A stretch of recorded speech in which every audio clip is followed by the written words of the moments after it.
Martin from the Philippines. We're here in Real Talk Lifeline. So in this live, we're gonna be I'll be sharing with you guys watching the live and the replay my recent Sagara 30-hour Pranayama teacher training and cold immersion therapy facilitation masterclass. So what is this? Super quick.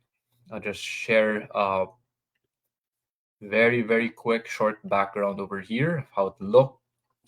So what is this? Last September 27 to 30, that was Friday to Monday. Stars aligned in my schedule. I invested, I attended this. So it's not just money, it's also your time, your effort, your dedication to doing 4 days or 30 hours of training.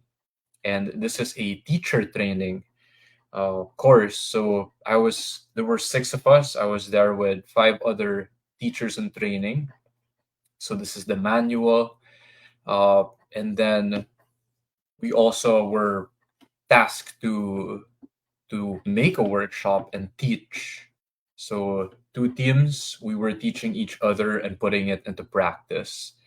So that's one of the cards I got. I'll share a bit more on that as I share the best lessons I got from this.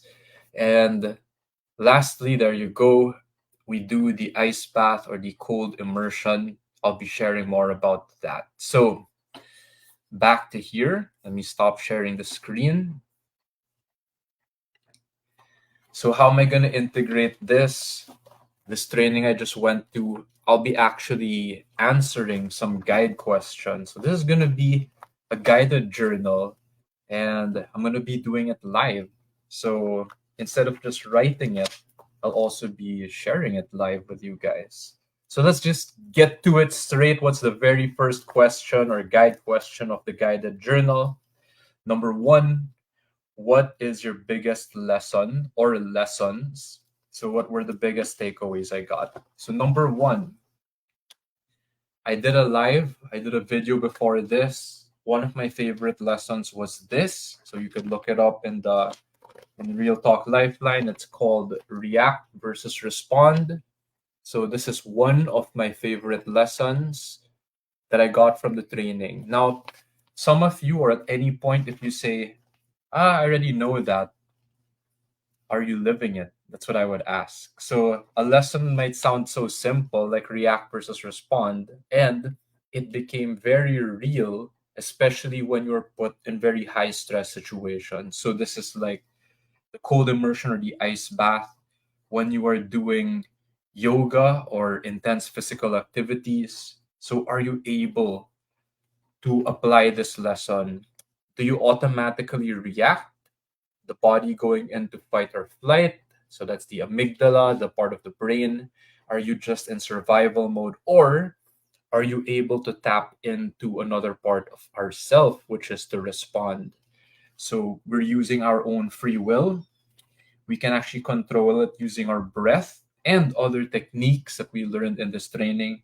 And we're coming from creation. So we are a creator of our life. We are not just reacting to our environment on a physical, mental, and emotional level. So the next best lesson or biggest lesson I got here from this training is the idea or the concept of ego death. You could say death. You saw it in one of my cards over there that I drew. I actually drew that two times in the start and the ending of the training. So, it was in the cards for me. And it's also related to a lesson called the ego and the higher self. So, what is this, right? Death or an ego death. I'll explain a bit more on that later because there is another guide question on ego death. So I'll dig deeper into that. Third one, what's my next biggest lesson?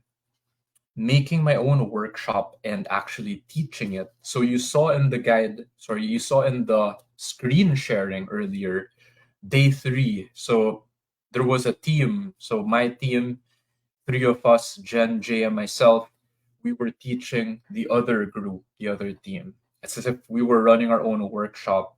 We also had to collaborate and design a workshop. So This course actually guides you very much, of course, going through the pranayama teacher training, that's the breath work, also the cold immersion therapy, so that's the ice bath. However, you do have a degree of creative freedom to design your own. So I love that, right? It didn't feel so rigid and fixed. However, there was already a framework or guide that helped greatly. Next biggest lesson I got, number four, the cold immersion therapy or ice bath. So I had a better understanding, a deeper understanding of it. So, what is the ice bath? What is this going in cold water all about? It's actually training for stress or suffering in life. Now, some of you might be able to relate. It's also like a simulated anxiety attack. Why? So, if any of you have ever experienced an anxiety attack, hashtag relate down below. So, I have back in 2013, I believe, around that time, more than a decade ago. So when you go inside the ice bath, one of the very first automatic responses would be shallow breathing, heart rate rising, right? Our brain is going into fight or flight, like reactive state or survival state. Sometimes we feel like we can't even control our body. And for some, reactions can be very extreme. Again, it can be physical, very visceral. It could be emotional. It can be mental, like their mind is already um, heightened and reaching, crazy limits like that. So it's like a simulated anxiety attack. Now we're doing this in a very controlled environment with guidance and training from people who have done it already. So it's a much safer or calculated way of doing it, I would say.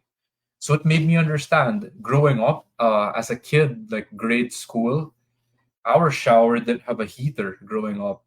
And every day I took a shower in the morning, like around 6 a.m. or before going to school. It felt like hell because I was just forced to do it and there was no option to put the water heater on. Now, in the past 3 years, I started doing cold showers. Like I intentionally turn off the water heater and it feels good because I'm coming from this place of understanding. Next best lesson, or the last one, number five, one of my biggest lessons and takeaways is the training we do is this, it's not ego driven. So I love this. It instead we're coming from a deeper intention. So on the side of yoga, they call that sadhana, which is intention. We do things with purpose. We act with intention or we act with purpose.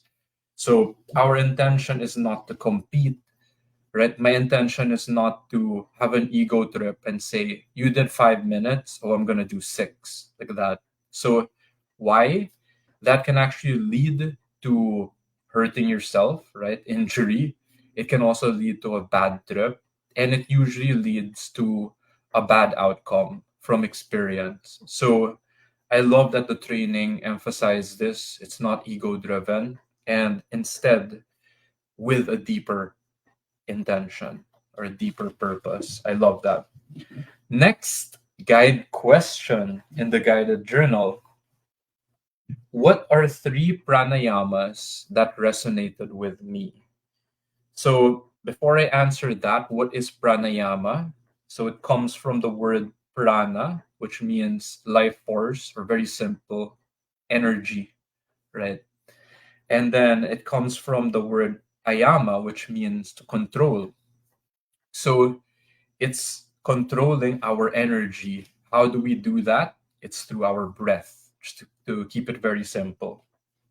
So, what are three pranayamas that resonated with me? The first one is the Ujjayi breath. I love this one. It's called the victorious breath, ocean breath, or very simply, it's the relaxing breath.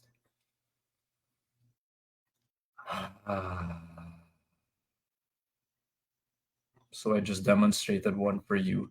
So why do I love this, or why does it resonate with me?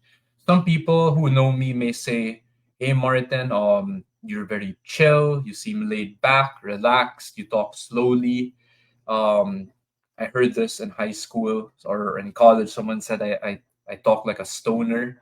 So despite all that, when I am when I encounter a stressful situation from very slow or laid back, suddenly my heart rate or how it feels internally is it goes from relaxed to like it jacks up very fast, right? In Tagalog here in the Philippines, they call that madali mataranta. So it's like, yeah, it's I get flustered or frazzled easily or quickly. So the Ujjayi breath is the perfect breath that resonates with me because it calms me. So many people may not see this, but the moment I step into that ice bath, that very cold water, even in a cold shower, my body starts to react and panic.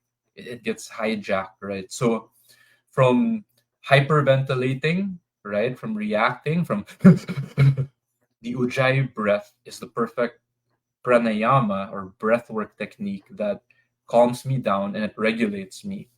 So I love it. The second one is spontaneous breathing. So they call this Sahaj Pranayam or counting breaths. I believe I heard my teacher Mark, he calls this cosmic breathing. Feel free to correct me if I'm like just adding that there. But when we practice this, we're lying down, we're breathing very spontaneously, meaning you just allow it. Count your breaths, let's say up to 11, for example. You could count higher. And then once you reach 11, start counting back down to zero. So, what tends to happen here is halfway in, you suddenly forget and you like space out or disconnect. So I mean that in a very good way. Why? For me, it calms the body and the mind and it unplugs my thinking brain. So as a thinker, INTJ, introvert thinker, overthinker, right? Highly logical person, it unplugs me from that overthinking mind, which is actually very healthy, right? So of course we do that in a proper way. I'm not saying I'm spaced out 23 hours of the day, right? It's actually a very short time and it feels like peace or bliss, some would call it. So spontaneous breathing. The third pranayama that resonated with me is yogic breathing. So what is yogic breathing? This is a combination of the abdominal or belly breathing, the chest, and also the collarbone. So why does it resonate? It's actually one of the foundations in the training, yogic breathing. It's important the way I understand it because of awareness. A lot of us don't realize when we breathe, it's shallow. So when we breathe, that's it. It doesn't go a deeper to the chest, or the deepest breath actually goes down to your belly, the deep belly breaths. It's like when you see a baby, a newborn baby, right, lying down sleeping, and its belly inflates whenever the baby breathes. So that's the deepest, most relaxing or full breath actually. So awareness of that super resonated with me and is a helpful guide, especially when you're in a high stress situation or the ice bath. The tendency is our breathing gets very shallow, and it's unintentional or subconscious. The body is just reacting, right? So having that awareness super resonates, super helpful for me. Next guide question over here: to process and integrate the lessons. The third one is, I'll share a personal experience of the higher self and the ego and an internal dialogue. So this one is interesting. You might find this funny for some, but quick explanation of the ego and the higher self. The ego is, that part of our body that lives in survival, fight or flight, satisfying our immediate needs, like if we're hungry, for safety, like is the room safe, right? Is the door locked, right? If I live in a dangerous neighborhood, is my life in danger or at risk? That's the ego, right? It's in protection most of the time. So survival. The higher self is that part of us. So people might call that, the authentic self, right? The higher, like the spirit, the soul side, right? It's tapped into a higher consciousness, supreme intelligence, God, if you're religious. So the higher self is the creator, right? It has those higher faculties or abilities. So an internal dialogue, I'll just give a very like in the moment example is this. So ego thoughts could be like, oh, I feel like sweating. Oh, my armpits. Oh, are they visible? I'm wearing a gray shirt. Oh, I'm live, right? People are watching. It's hot. The electric fan is on. I hope people don't hear that through the microphone. That's the ego. And that's my internal dialogue.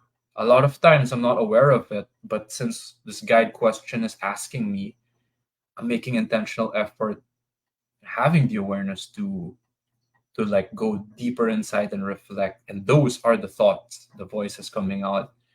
My higher self would say, Martin, you're just sharing with the world the best lessons of what you went through. You stretched yourself for days, 30 hours. It was life changing. I was there. I witnessed other people train alongside me, and it changed their lives. It leveled them up. They were leveling up in front of my face. It was a beautiful experience. And I'm just sharing this with you who's watching the live and you who's watching the replay, and nothing but love, right? So that's the dialogue that the higher self would say instead. So that's an example of a higher self and ego internal dialogue in the moment, actually, right now. Next guide question. So, what is yoga to me? So this is again this training was it's accredited by YASEP Yoga Alliance, the continuing education program. So this one is heavily has roots in yoga, pranayama, those practices. So what is yoga to me? In my own simple words, I would say yoga, it means union or yoke. That's the literal translation. And it is a practice and a discipline. That's what I learned. So it's a practice and a discipline. And without overcomplicating it, it helps us understand our physical, mental, emotional, spiritual, right? All the way from our body, our breath, doing all these practices to our higher life consciousness or energy, just to keep it in simple words. So, again, some people, when they reach that higher meditative state through all the practices, again, it's a discipline foundation going up. Some of them reach that meditative state. Some say they're connected with the universe, they're connected with God, like that. I believe as a practice, whatever your religion is, sometimes you reach that point, right? You reach that union or that connection with the divine. So, yoga is a practice and a discipline, and it recognizes our very human side, and it taps into that deeper spiritual side of us. On a practical level, also, it's a guide to holistic, as in our health, but all the way up to our spiritual or self actualization. So my background was like more on life coaching, right? Practical, psychology and all that. So it fulfills Maslow's hierarchy of needs, all the way from our basic needs, working on our body, right? All the way up to our self actualization. So, next guide question: what is an ego death? Now we're getting deeper into it. What is an ego death? Have you experienced one?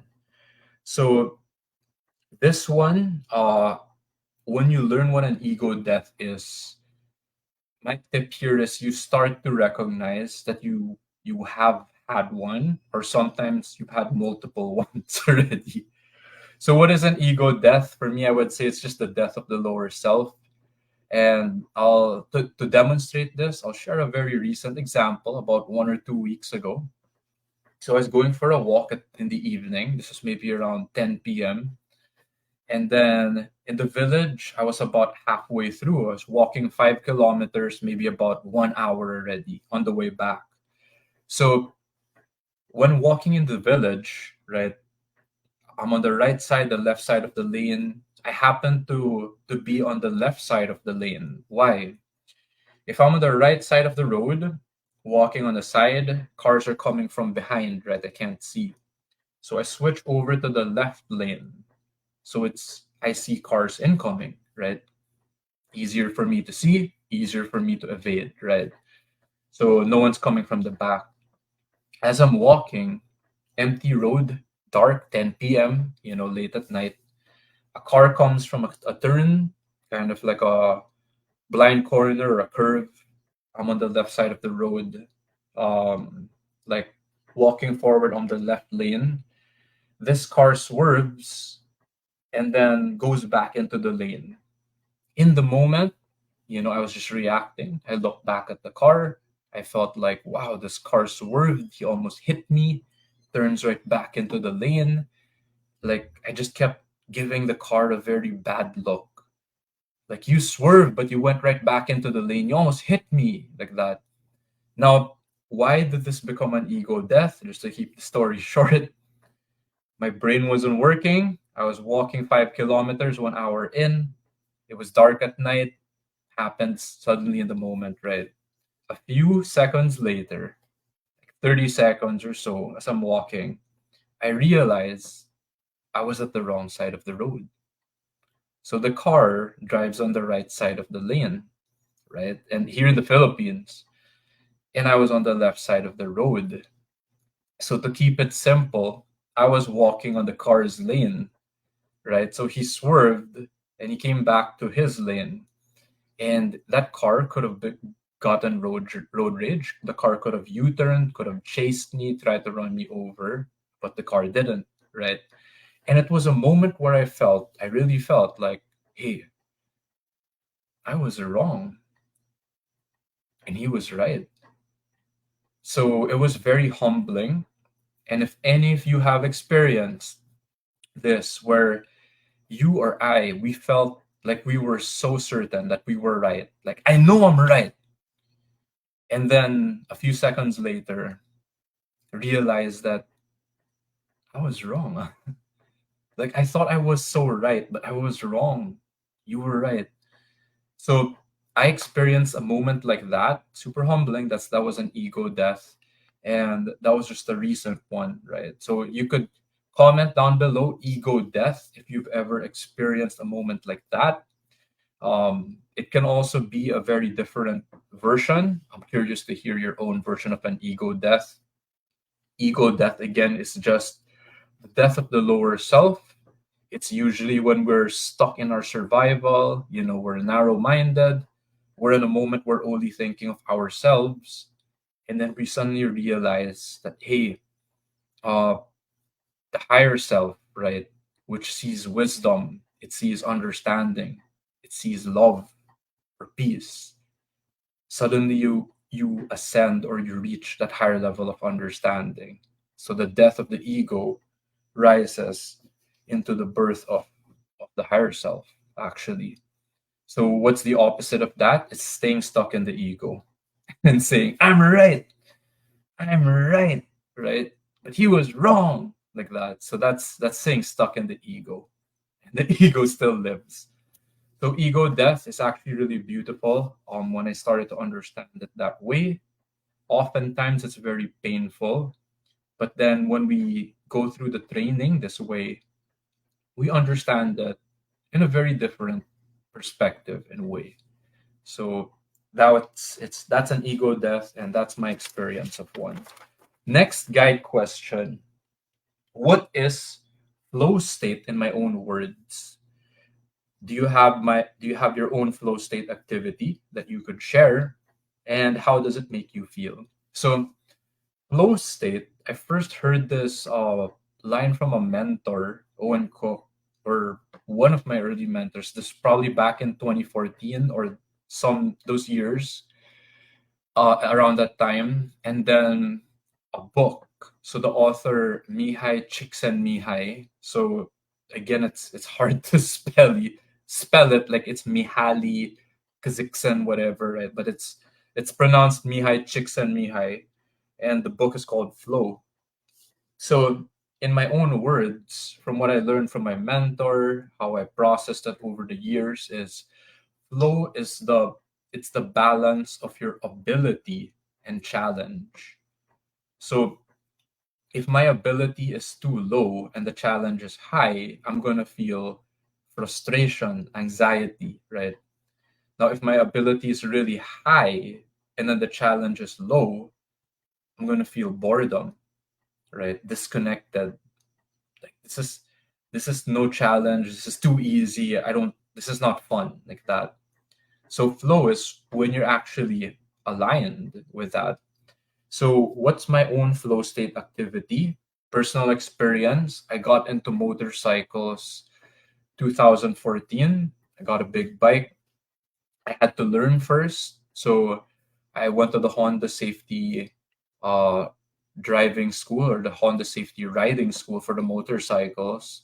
So what I did was I learned first how to operate or ride safely a motorcycle. So my ability over here from like level 1 went up to level 2, 3, 4, 5, and then the challenge from like insurmountable or too much, I started like baby stepping, right down the street, right around the block, right in the village first.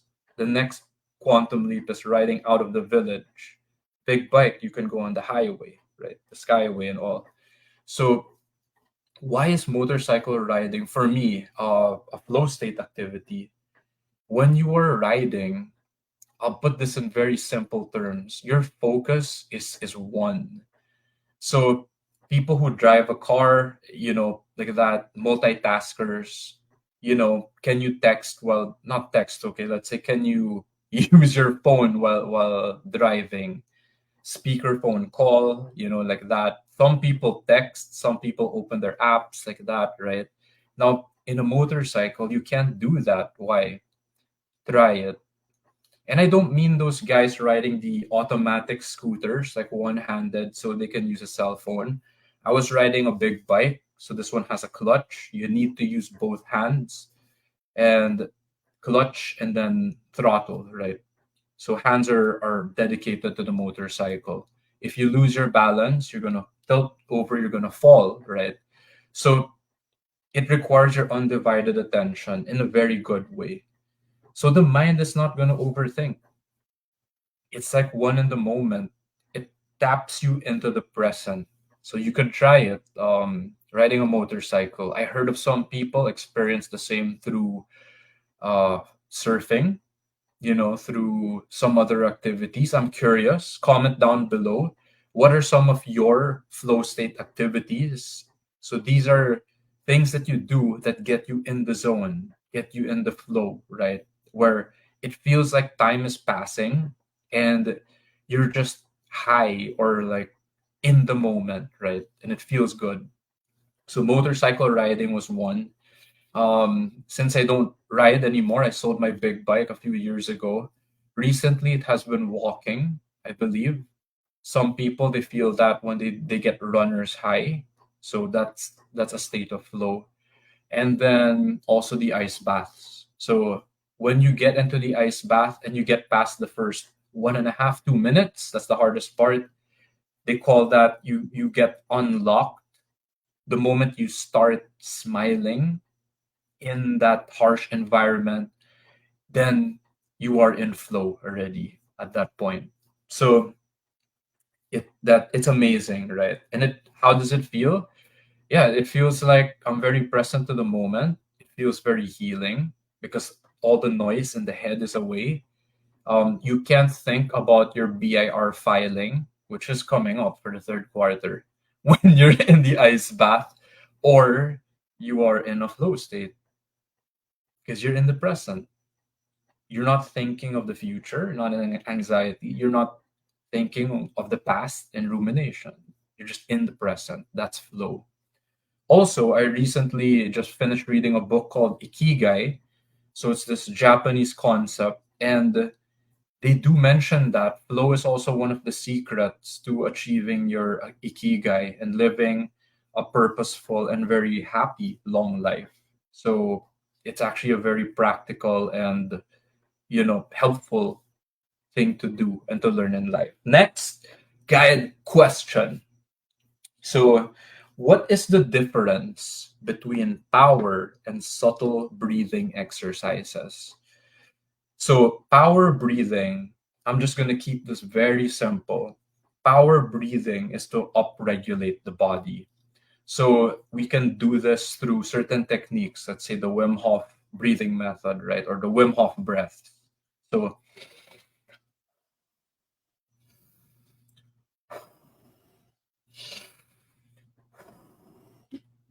or if you want something more like visual, like that you'd get at once, so there's this breathing method, like the breath of fire, where you do.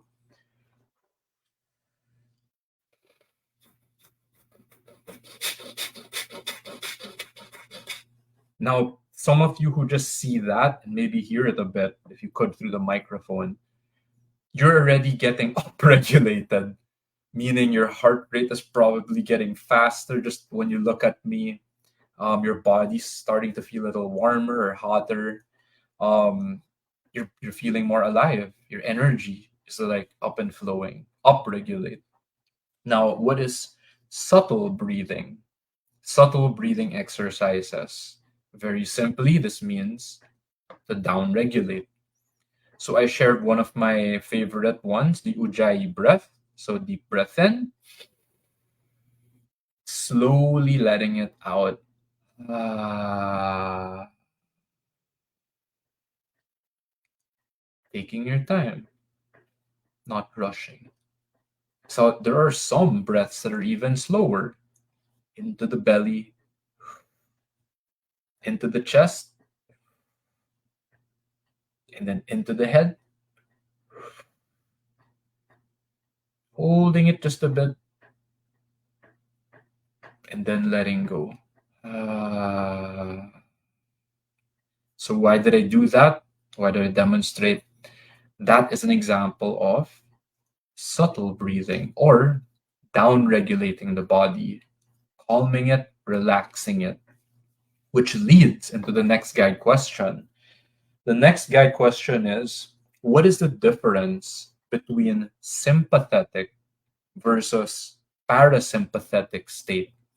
So this is a scientific term. The sympathetic is our fight or flight, just very simple. Sympathetic, fight or flight. So in relation to the previous guide question, it upregulates the body, right? It gets it into an active state.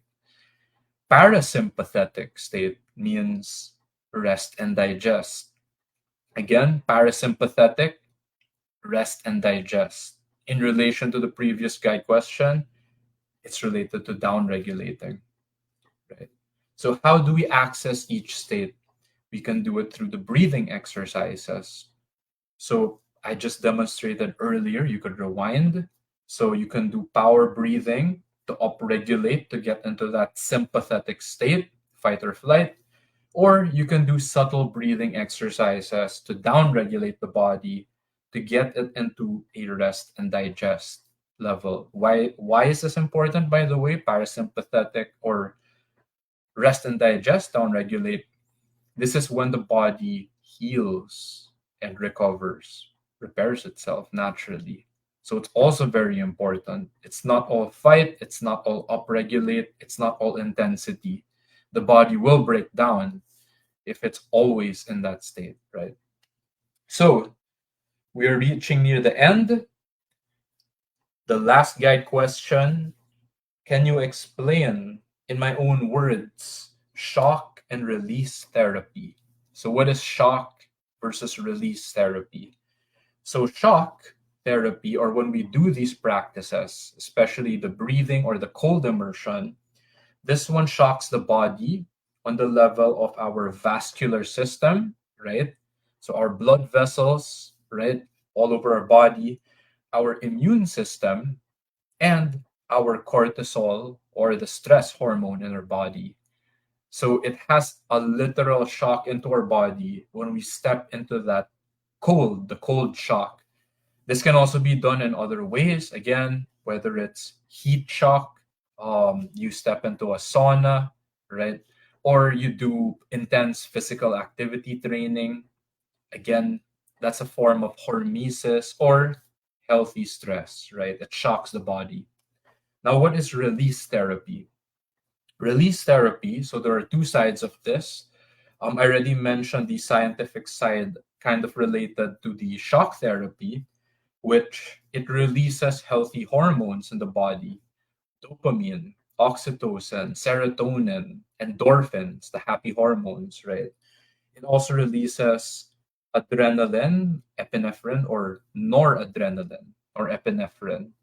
And it also releases melatonin. So it's a mix of actually very healthy hormones in the body that keep us happy, keep us alive, and it actually keeps us, like, it helps us get good sleep after we're done with the activity. So if you want to test it out yourself, go through the training, do the ice bath, and then see for yourself your sleep that night, how it is versus your other past night's sleep, especially if you've been having difficulty sleeping.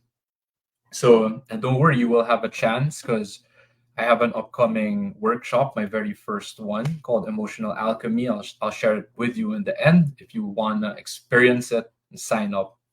Now, release therapy also has another side, and this is more aligned with my mission or the work that I do, right? So it has a spiritual side also, or release therapy can mean it releases also not just physical, right? It can also release emotions. What do you mean, Martin? There are some people when they enter the ice bath, they do the breathwork practices, they start crying. They release emotions inside them. It could be anger, it could be grief, like from heartbreak, it could be trauma. What does that mean? These are blockages or stuck energy inside us that has not been processed and released. So that's the deeper work that I do, which aligns with my mission actually. Because ever since 2014, I've been trying to heal myself. So, and again, maybe you've heard that from my sharing of my journey. So, release therapy can also be on that level too. And I love it. It can be very, very healing. So, that is it so far for the guided journal, processing all the lessons and integrating it into my life. 30 hours of this pranayama teacher training and cold immersion therapy facilitation masterclass. All I want to end with this is you can follow Sagara, House of Breath and Ice. They are on Instagram. These are amazing people who, if you are a woman, they have Her Soul or they have women's retreats. Now, if you are a man and you have trouble finding a space where you can open up, do this type of therapy or healing work on yourself, right? Then don't worry, connect also. There is an upcoming Sagara Sons for men or men's retreats. And then the very immediate, as I end this live, is you can also sign up for my very first workshop. It's called Emotional Alchemy. It is a result from the training that I've been through last September 27 to 30, 4 days or 30 hours of intensive training. And I created my own workshop where I integrate my life coaching lessons along with this training. So you get deep frameworks or a deeper understanding of yourself to heal your trauma or whatever life challenges you feel stuck with. And we're also going to combine it make it fun by doing some very practical, hands-on activities like the breath work and the ice bath. So check that out. I'll leave it in the description and the information. Sign up. It's coming up next Saturday already. That's October 19, 2 weeks from now. And it's going to be very easy, just a 4 hour workshop. Again, I'm not asking you to stay 4 days with me. I'm not asking you to stay 2 days, a weekend with me. It's just one afternoon, 4 hours, or 2 p.m. to 6 p.m. here in Alabang. If you're in Manila, sign up for that one. Emotional Alchemy, October 19. That's a Saturday. Thank you. I love you. And I will see you next time.